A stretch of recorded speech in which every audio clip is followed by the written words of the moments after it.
दोस्तों, एक बुद्धिमान व्यक्ति कभी नहीं कहेगा कि वह बुद्धिमान है।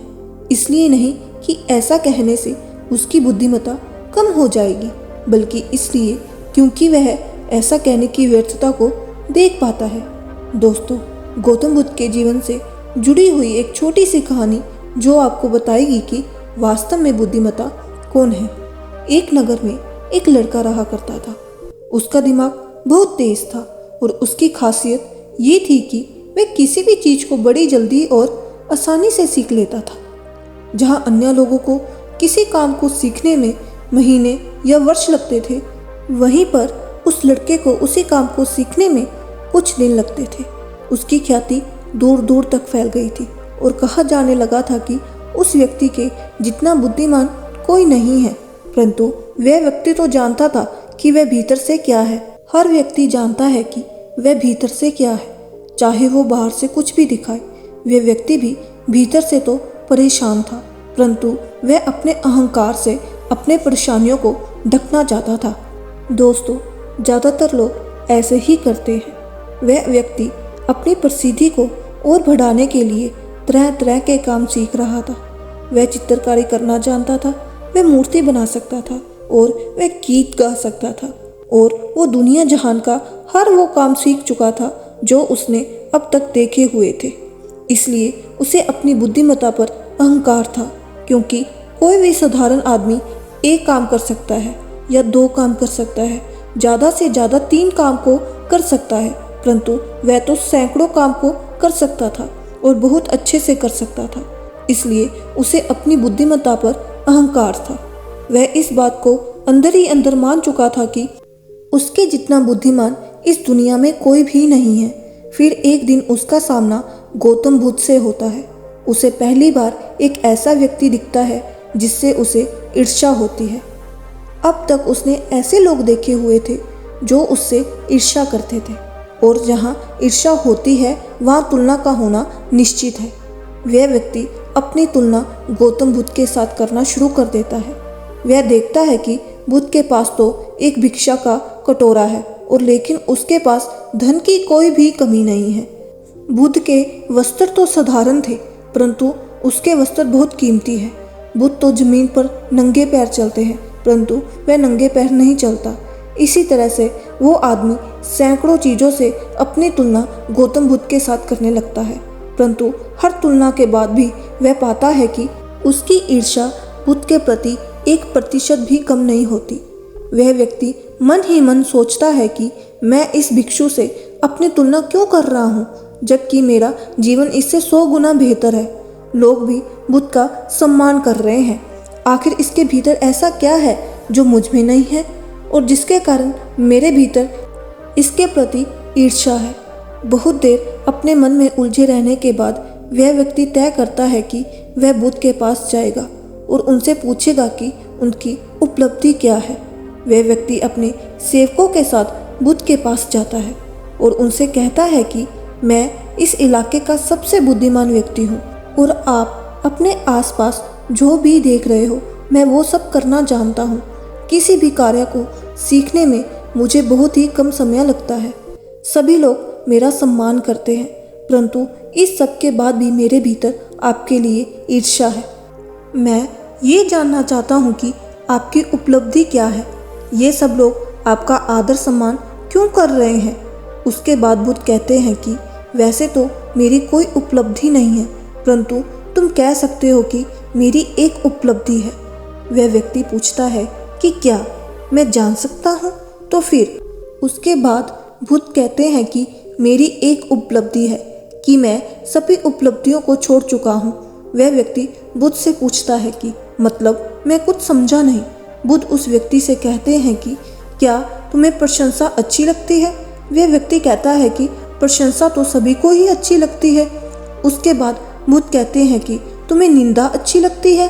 तो वह व्यक्ति कहता है कि भला इस दुनिया में कौन है जिसे अपनी निंदा अच्छी लगे। उसके बाद बुद्ध कहते हैं कि जो तुम्हें अच्छा लगता है, जो तुम्हें बुरा लगता है, मैं इन दोनों से ऊपर उठ चुका हूँ। ना मुझे निंदा सताती है और ना ही मुझे अपनी प्रशंसा पसंद करती है। बस यही अंतर है तुम में और मुझ में। और उसके बाद वह व्यक्ति बुद्ध से कहता है कि परंतु ये कैसे संभव है।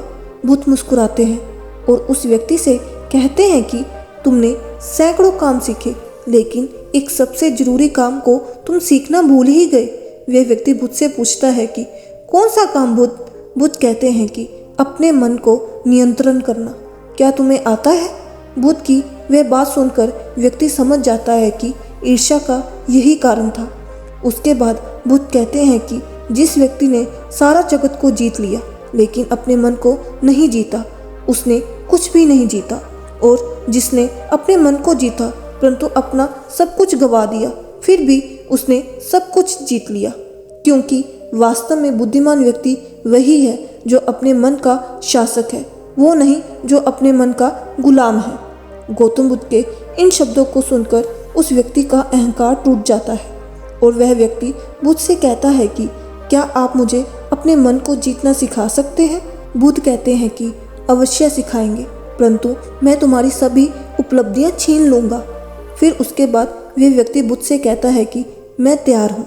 उस दिन से वह व्यक्ति ध्यान करना शुरू कर देता है, क्योंकि ध्यान ही वह तरीका है जिससे आप अपने मन को अपने वश में कर सकते हैं। दोस्तों, अब जानते हैं ध्यान करने के फायदे क्या हैं। मेडिटेशन, ध्यान से मन में डर की भावना कम हो जाती है।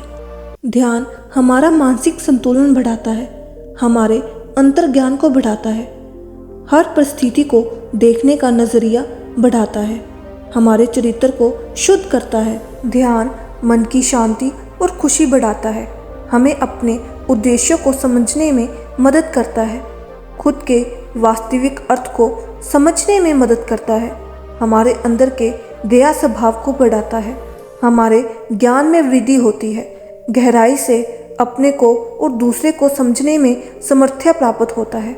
दोस्तों, विज्ञान के कुछ एक्सपेरिमेंट के दौरान बौद्ध भिक्षु के मेडिटेशन की अवस्था में किए गए ब्रेन स्कैन में यह पाया गया है कि मेडिटेशन के दौरान उनकी ब्रेन की वेव्स में काफ़ी बदलाव आता है और उनकी ब्रेन वेव्स की फ्रीक्वेंसी को मापने पर उन पे अल्फ़ा वेव्स की फ्रीक्वेंसी सबसे ज़्यादा पाई गई है, जो नेगेटिव मूड, टेंशन, निराशा और गुस्से को कम करती है।